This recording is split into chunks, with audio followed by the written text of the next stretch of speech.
American troops liberated the Nazi death camp of Mauthausen. Among those set free, a young Jewish woman by the name of Bronka Serebrin. In a moment, we're going to talk with this amazing woman who now lives right here in Seattle, but first, her amazing story. In the late 30s, the Jewish citizens of Lodz, Poland had no clue the Nazi war machine would soon invade, load them onto trains, and send many of them to an incomprehensible fate. It hurts when I wake up at night. As a survivor, Bronka Serebrin spends a lot of time answering the questions of young people, shocked by pictures of shaved and naked prisoners. What was it like to stand in front of the doctors when you got there? Dr. Mengele, first of all, you have to remember we were modest girls. We were never naked in front of men. And there were so many soldiers there with guns, and you were standing there naked, and very humiliating. Dr. Mengele, the angel of death. Even today, his face is etched clearly in Bronka's memory. But she also remembers the Americans. The difference between Americans and the Nazis, there's no way you can even compare. These guys were huge infantrymen, and they were crying, and they were throwing us food, and they were just wonderful. And what was the first thing you did after the Americans liberated your camp? I kissed him. Starting on that day 50 years ago, Bronka has tried to regain her humanity. But it has not been easy after the numbing effects of so much death. How did it make you feel to see those piles of dead bodies everywhere? At that time, it didn't really make any impression. You were so used to seeing it, and you were so dehumanized, it didn't make any impression. Now a store owner in Seattle, Bronka also makes it her business to keep the memory of the Holocaust alive, especially in the hearts of young people. The young people who can keep it from ever happening again. I just want to thank you for coming. Well, I want to thank you for listening. Bronka Serebrin talked with kids this week at a school in Kent, and we are so pleased to welcome her to 7 Live on the 50th anniversary of your liberation from Nazi Germany. Thank you for coming. Thank you for having me. What do you want those kids to think about and remember when you talk to them? Well, I want them, first of all, to have the courage to stand up. I cite Raoul Wallenberg, and I cited them Mr. Schindler, who was one man who had the courage to save so many people who were innocently being done away with, killed for no reason. I was only 12 when this started, and I had never done anything to anybody, and they were trying to kill me, just like they burned my father alive in Auschwitz. So I'm trying to teach them to remember, if they see anybody at all that's being persecuted, to do something about it, not to sit by silently like the world did when we were being persecuted. And today, there are so many things going on all over the world. They have to stand up for Bosnia. They have to stand up for the neo-Nazi horrors that are killing people in Germany. There are, right here in our country, we are having tremendous problems all over the Pacific Northwest. And I want them to remember me, to always remember what happened because of hatred of my religion. But it could happen to Asians, it could happen to African Americans, it could happen to anybody. It's interesting that you say you want people to stand up, because it's just recently, in the last several years, that you began to even talk about this yourself. What made you decide to share it? Your experience. Right. I couldn't talk about it for a different reason. Not that I didn't want to help anybody. It hurt so bad to remember my mother, my father, and the bodies, and the horrible humiliation and the horrible beatings that I went through, that I didn't want to remember it. I pushed it in my subconscious. That's why I didn't talk. And I finally started talking, and it's relieved me, but it's also helped me to be able to teach, and I teach continuously. How is it that you survived? I was meant to. I think I was meant to be a witness. It's fate. How were you chosen to survive? It's beyond me. I just know that I wanted to. I had the will to. Do you remember the day you were liberated? On the 5th of May, yes, it's my birthday. Today is my official birthday today. I really, my husband, my child, everybody celebrates with me today. I get flowers from them. I consider that my birthday, because if I hadn't been saved by the Americans, I would have been dead. So this is really, today is my birthday. Happy birthday. Thank you. Before you were at Mauthausen, you were at Auschwitz. I was And in Auschwitz, right. you came face to face with Dr. Mengele. Right. Tell us about that. Well, when you were deported in a transport, and then you got to Auschwitz, first of all, they took all your clothes off, they shaved your hair, and you were selected. And Mengele checked us to see if we were healthy enough to go to labor camps or to go to be gassed, Cyclone B and crematoria. And when he inspected us, he had these big, black, shiny boots. Somebody shined them forever. And he pinched our nipples. We were naked. He pinched our nipples and he kicked us. This was his inspection, his medical examination. And to be a young kid who had never been in front of that many people naked or anybody, and to have this man, after had just seen my father go in another direction and knowing that I'll never see him again, it was a horrible, horrible time. And we called him, some people called him Angel, I always called him the devil of Auschwitz. Yeah, how he got that title, And I hope have he's no dead. idea. Yeah. When we were looking at the taped piece and his picture came up before I even said who it was, you said, there he is, that face. That It really face. isn't printed on your memory. Oh, is it? absolutely, absolutely. And still, you seem a bit removed from it all, that you're even able to talk about such horrific things that you actually lived through. How can you do that? How is it you're able to talk about it? First of all, you build a defense around yourself. I do. I have like in Hebrew they call it sabra.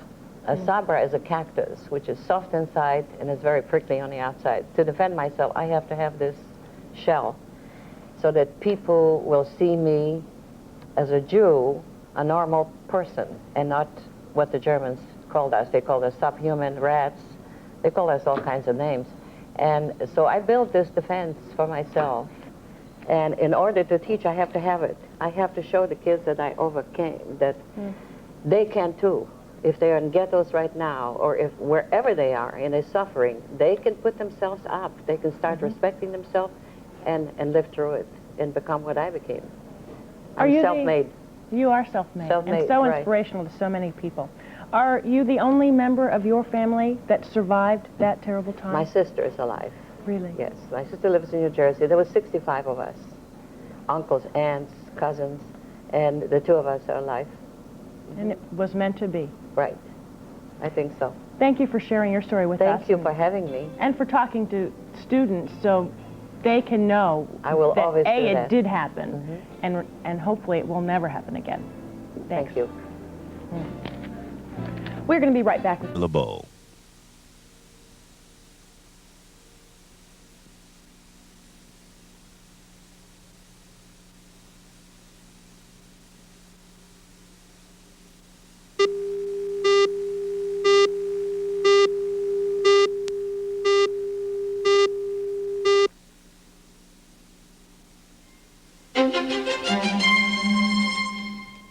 Reunion is made possible in part by the subscribers of KCTS 9.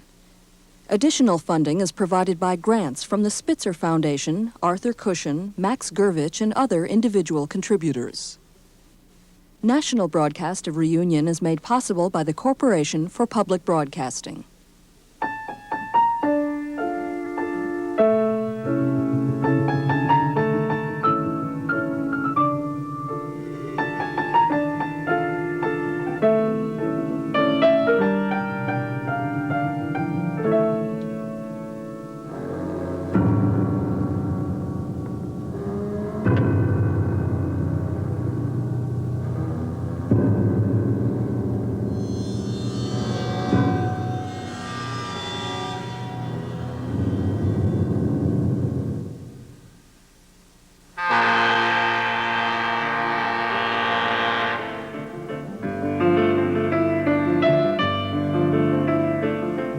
Seattle, Washington, spring 1985.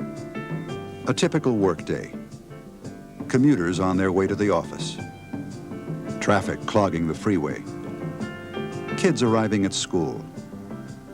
Shops and businesses opening for the day's trade. It all seems reassuringly routine. But it had seemed that way in Lodz, Poland before the war. Bronka Cohn had been a schoolgirl then. She remembers what happened when the German soldiers came. No one had imagined how bad it would finally get. Chuck Ellington is one of the few Americans who knows. He saw it firsthand. Ellington's army unit liberated the Nazi concentration camp of Mauthausen, the same camp where the young Bronka Cohn was a prisoner. Chuck and Bronka now live in Seattle. Until recently, neither has been able to speak about what happened at Mauthausen. The memories were too painful. Then one day, the two of them met at a very special reunion. And this reunion has changed both of their lives. This is the story of what happened, of the past and the present. It is a story of brutality and pain, but also a story of friendship and hope.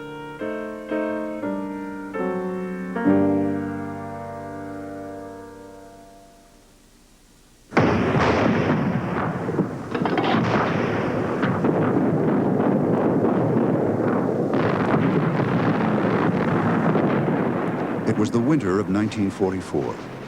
The Germans had launched an offensive into France. They were confronted by General George Patton's Third Army. Patton's plan was to outflank the Germans at a town called Bastogne. One of Patton's soldiers was a young tank sergeant named Chuck Ellington. A small-town boy from Missouri, Ellington enlisted at age 18. Bastogne was to be his first combat experience. Ellington remembers the casualties. The first casualty we had remains in my mind because this young soldier was shot in the stomach. I knew the man was hurt badly, and I saw the American soldier whose legs had been blown off. He was conscious, they were evacuating him, and he was laughing. Obviously, he was in shock, but he was laughing, and he says, you know, I'm going home, I'm going home. He'd lost his legs, and we're looking at him, you know, wondering, is he the lucky one? The Americans suffered heavy casualties in what came to be known as the Battle of the Bulge. But the victory at Bastogne proved the turning point in the war. Over the next few months, the German army fled east, the Americans in pursuit. Chuck Ellington had survived the worst of the fighting, but none of it had prepared him for what he was to see on May 5th, 1945. As his unit climbed a hill near Linz, Austria, a spotter plane radioed back that they were approaching what seemed to be a factory. The tank commander said, how do you know it's a factory? And I remember that the pilot said, oh, it's a factory, all right, he said. There's smoke pouring out of chimneys, and there's lots of cordwood piled up alongside the factory wall. But this was no factory. This was the Nazi concentration camp of Mauthausen.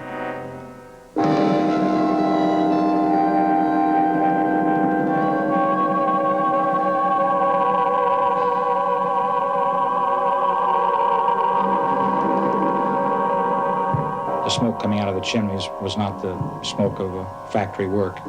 It was smoke from the crematories where they were burning human bodies. And it wasn't cordwood, of course, piled alongside the wall. They were naked, corpse stretched. One person counted 500 bodies piled on top of each other against one long sweep of the wall. You could smell it, you could feel it, you could see it, and it was horrible. It was absolutely horrible to see emaciated human bodies stacked high, pile after pile, and to think that there was a human being that had a mother or had a daughter, and it was a very sobering experience for all of us. The bodies of those still alive were a testimony to human misery. These were human bodies that hadn't been bathed in years, and they were people that had rotting flesh on them, or had broken bones, or who had lived in their own filth. Those who were able to crowded around the Americans, begging for food.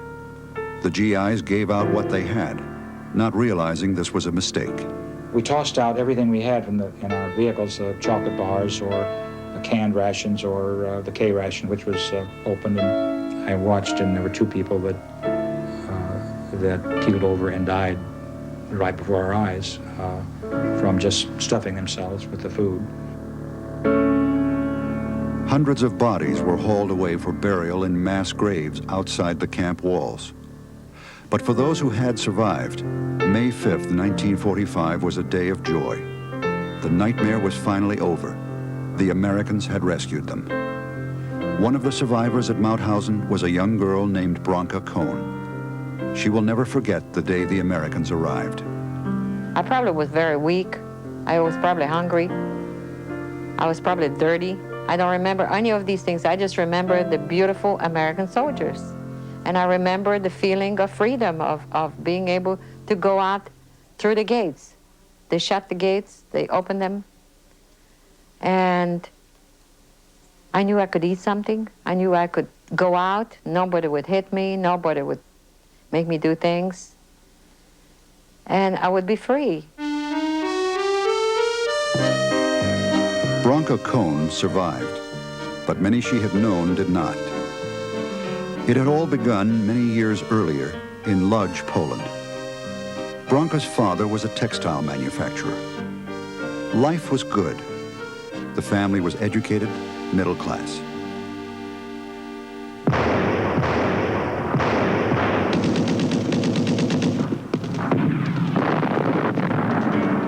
But all of that ended in 1939. When the Nazis invaded Poland, they announced they would take care of the Jews. The Jews of Lodz soon lost their jobs and were stripped of their possessions. Finally, they were herded into a ghetto from which they were not allowed to leave.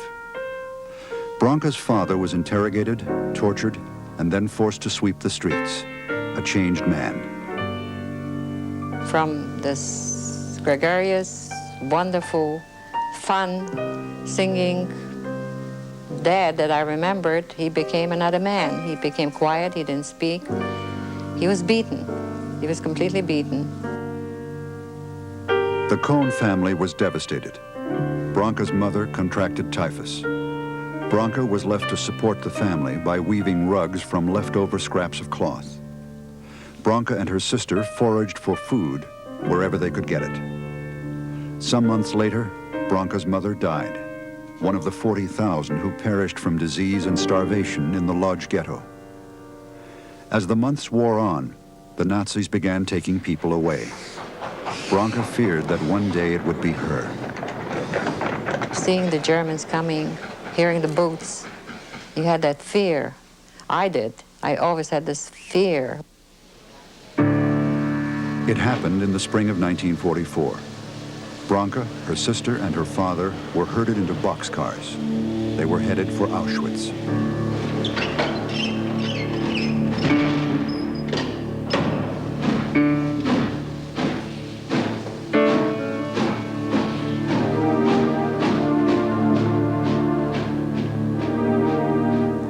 On arrival at Auschwitz, the prisoners were lined up for inspection. The young and healthy were designated for slave labor. The old and sick would be executed. Bronka and her sister were separated from their father. As he was led to the gas chambers, he continued to call their names. Those allowed to live were shaved and dressed in prisoners' clothing. With little to eat, they were forced to work long hours at hard labor. The overcrowded barracks had no running water, no heat. Many weakened and became sick. Those who did were executed. The plan was to eliminate an entire people and its culture. You were not a human being anymore. You were just a Jew, huddled because we were freezing, just holding each other just to keep warm, or putting newspaper, if you can find it, underneath the striped out this dress to keep you warm, or finding a piece of potato skin to eat. And the capos, the women who were in charge, used to come in there and scream and yell. We were just laying there like animals, scared. Against unbelievable odds, Bronka and her sister survived Auschwitz, and later a slave labor camp in Germany. By the spring of 1945, they had been transferred to Mauthausen. They were there only a few weeks before the Americans arrived. How is that? That's wonderful. Where does that fit? Bronka's life today is very much a contrast with her past. The owner of a fashionable women's clothing store, she dresses well and appears confident. Customers would see no sign of what she had been through. But beneath all of this, there are feelings that will not go away. Though Bronka never speaks of her childhood, much of her life is an effort to compensate. Inside, I have fears. I always have fears because I always worried what will happen if it happens again. My store has to be the best. I have to be the most polite. My child has to be, everything has to be perfect almost to prove that even though I'm Jewish, I'm okay. If you'd like to help me, let me give you some, let me just see what you're using. I'll tell you the ingredients. Bronka's younger sister, Genya, now lives in New Jersey, but she often visits Bronka in Seattle. Though the two women are very close, they are also different. Bronka has attempted to forget the past, devoting herself almost exclusively to work. Genya doesn't work outside the home, but unlike Bronka, she willingly recalls what they went through together. Arriving in Auschwitz, I remembered waiting for Dr. Mengele to examine us. When he came, this is how he examined us. He pinched, they were all young girls, he pinched the nipples. He squeezed the nipples. And with his boot, he would punch you in the stomach. That was the examination. And when we went to the shower, they shaved us, and I turned around, and she was such a beautiful girl, and all of a sudden, 2,000 women looked exactly the same way. Genya's descriptions are disturbing to Bronka and often provoke nightmares. In my subconscious, I can't forget it. I can't forget the feeling of being so helpless and being so left without any pride, without any dignity. Nothing. And so to me, this still bothers me a lot. So I try in my waking hours, I try not to think about it at all. The will to live depended on blocking out what was painful. There were women who jumped against the electric wires when they saw the children taken. And they knew they were going to die because those were electric wires. And so you just felt like, okay, that's it. That'll be the end. And so you kick or you hit or do something to a German, let them kill you. That's it. You don't care anymore. But then you start thinking, yes, you got to see the end of it. You got to see this end. And I think that was one of the things that kept me alive. I couldn't possibly tell you how much she means to me. More, she always comes first before even me. That's about it. That's my sister.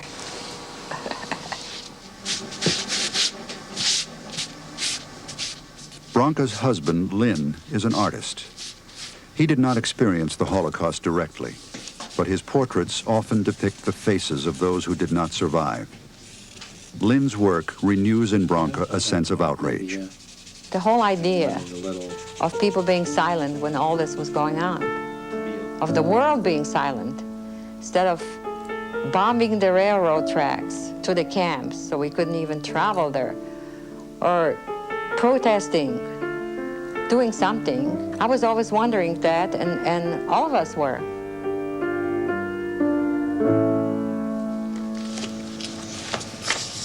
Here's the dead. Here's the casualties. Page after page. Killed in action. Chuck Ellington had also been haunted by his memories. After the war, Chuck's thoughts kept returning to Mauthausen. There were too many unanswered questions. How could the execution of 6 million people have been allowed to happen? Who was responsible? Would they be brought to justice? In February of 1946, Ellington decided to go to the Nuremberg war crimes trials. The thing that came flooding back to me was not the snows of Bastogne that I had dug into, and I wasn't thinking about the day we crossed the Rhine River on a pontoon bridge, and I didn't think of the afternoon we smashed the Siegfried Line. All I could think of was that stench and the smell of the death camp in Mauthausen, and that these people, had been involved, had run it, they had done it. One by one, those responsible were brought forward. A new category of criminal behavior had been defined: crimes against humanity. The guilty were sent to prison or executed. Those on trial included the infamous Krupp family, who had operated their munitions empire with slave labor from the concentration camps. American Judge William Wilkins was one of 3 judges presiding at the Krupp trial. Now retired, Judge Wilkins lives in Seattle. He and Chuck Ellington are friends. The Krupps were found guilty of slavery. Judge Wilkins' verdict included this statement, published in the transcript of the trial. Never in the history of man's inhumanity to man has any nation been guilty of such ruthless brutality as was Hitler's Germany. These offenses were committed to implement a policy of state looking to the extermination of a race or a nation. It's a big difference, kill people and to eliminate a whole race because they have a certain religion. Bronka has many friends who are also survivors. Each one of them has found it difficult. I said to my husband, when he wanted to marry me, I said, I marry you, but I don't want to have any children, because I was so afraid that my children will have to go through the terror and the horrible life that we went through. And I said, no, I don't want to have any children. You know, whatever I have gone through in my person, all the privations and the hunger and some of the beating and the illnesses, this is all nothing. It's not important. It's not important to me at all. The only thing that is important to me is the people who were killed, and they are always with me. They were completely concentrated on killing Jews. Even though my parents are dead, I have to be alive, and I have to make something of myself so that their death will not be in vain. So this was sort of a personal thing for me. In my opinion, it's impossible to make sense of it because there was no sense to it whatsoever. It was senseless from the very beginning to the very end. Anyone who says that to be Jewish is to suffer doesn't know what he or she is talking about. To be Jewish is to suffer, yes, we have suffered, but not only that. To be Jewish is to find a response to suffering. Many Holocaust survivors speak eloquently of the lessons to be learned from what happened during the war. One of them is internationally acclaimed author Elie Wiesel. When Wiesel spoke in Seattle, Bronka Cohn came to listen. And because our people has suffered so much, in so many areas, in so many lands, for so many reasons, that we have the right, the moral right, to ask of ourselves and of everybody else to curtail suffering and speak against it. All this presupposes a commitment to memory. We must remember. Bronka felt Wiesel was speaking directly to her. She wanted to meet this man, to hear more. They met that afternoon. Bronka didn't mention her past, but Wiesel sensed immediately that she was a survivor. A certain look, a certain way of talking, a certain way of avoiding questions, of avoiding answers. Why speak, since nobody would understand? If survivors speak, it is absolutely only for one reason: to help the next generations. Those who hate Jews, hate blacks, hate Chinese, hate, you name them, whatever minority exists, becomes an object of hate and a subject for murder. After meeting Wiesel, Bronka made a decision. It made me realize that I really have to, that it is my duty, that I have to do this. I have to speak, no matter how painful, without worrying whether people will understand or relate to it, that I have to really become a witness. We know the economic impact. A few miles from Seattle, on the other side of Puget Sound, is the United States Navy's nuclear submarine base. Chuck Ellington is here on a routine visit. He works for the Department of Defense as a civilian liaison between Western military installations and government agencies in nearby communities. Like Bronka, Chuck had seldom spoken of the past. He too felt it best forgotten. But one day, Chuck overheard a disturbing conversation. some other folks that said, oh, those things didn't really happen. That didn't take place in Germany. That's all just a hoax or a Jewish plot. And I was just startled to think there would be anybody in this world that would believe this did not take place. Chuck made up his mind that if given the opportunity, he would speak publicly of what he had seen at Mauthausen. The opportunity finally came.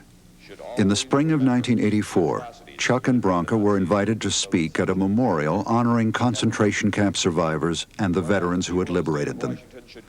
Both had made up their minds. It was time to speak. What we all have in common is an obsession. An obsession not to betray the dead we left behind or who left us behind. They were killed once. They must not be killed again through forgetfulness. We will rip open our wounds, make sure that this dark chapter in mankind's history will not be swept under the collective rugs of the nations who stood by silently while millions died. And then one day they came, the wonderful soldiers, the American soldiers. We could hardly believe it. They cried with us, they fed us, they were gentle. They were our saviors and our family. We love you, we salute you. May God bless you all. Remember, Zachor, gedenkt. Thank you.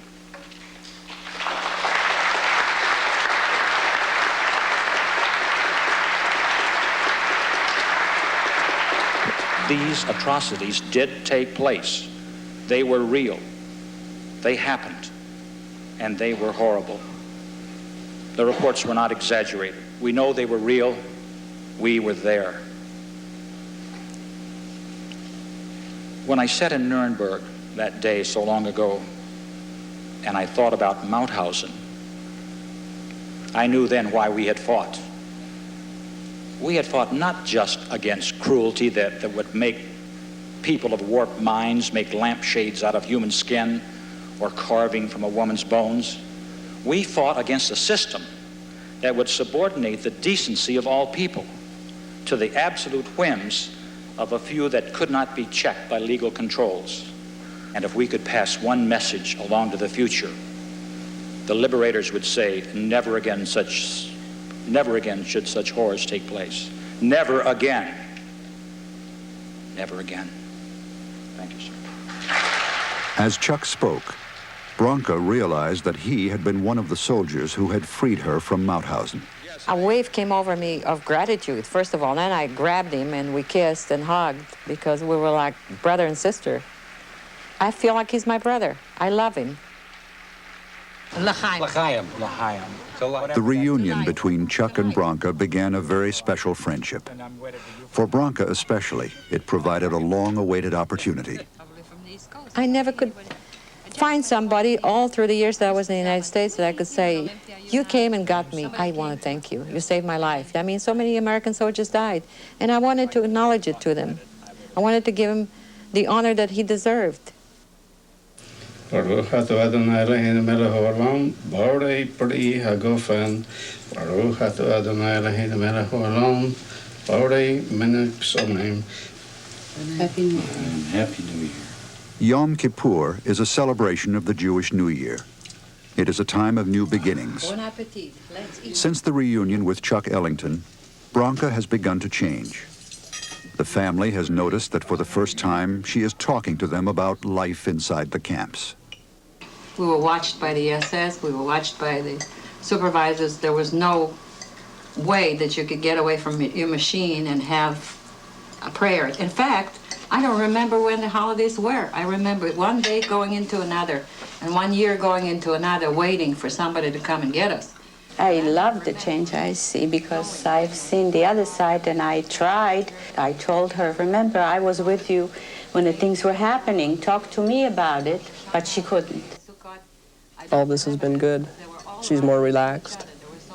You know, now she can talk about it, and it's freeing up a lot of things that were built inside of her. I was wondering what a day was like in a concentration camp for you. We had no food. We were treated like animals. We were beaten. Chuck and Bronka continue to tell their story, especially to those too young to have remembered the war. There are scars in me that will never be healed. And every time I talk about it, I open them. It's okay. because it has to be done. I don't think I'm as important as the whole idea of people being silent when all this was going on. I'm trying to tell the young people to remember and never, never stand back and be silent. It was the 4th of May, and we were in Upper Austria. I'm in an armored vehicle. I'm going up a hill. It's important for us that know what the facts are to pass it on the next generation. It won't be too many more years before we're gone, before the liberators are gone and the survivors will be gone. And then this incident, this terrible portion of history, will indeed be history. And I would hope to do my modest part to see that this story is told for as long as I live, because it must never happen again. Never again.